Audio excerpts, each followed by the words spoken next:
Ako si Raymond Abilin Ribuyo from Lawak, Pangasinan. Ako ay isang quality assurance staff ng SNPW.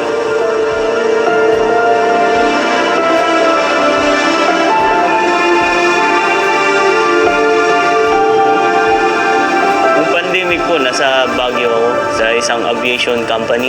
Nagtatrabaho po ako doon. Part po kasi ako ng repair station ng airplane. So, kaya nga sabi natin, COVID, walang bumabiyahing eroplano. So, mababa yung demand ng maintenance ng trabaho. Nag-decide yung management na bawasan ng mga trabahador nila para hindi naman sila malugi. So, isa po ako doon sa dangdaang natanggal sa trabaho.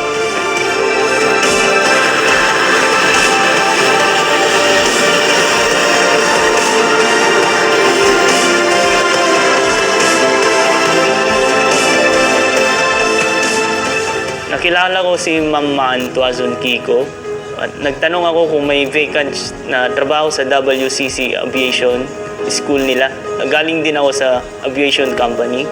Sinabi niya sa akin, mag-pass ako ng resume kay SNPW.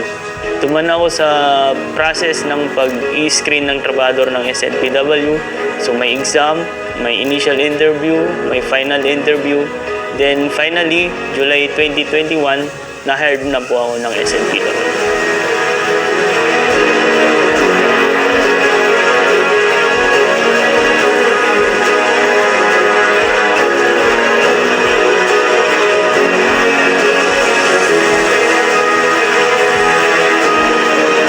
Dahil sa administrasyon ni Sir Ramon Kiko III, hindi posibleng magkaroon ng economic zone kasi lagi niyang iniisip yung progresibo at pati kinabukasan ng komunidad at makapagbigay ng maraming trabaho sa mga taga-Pangasinan.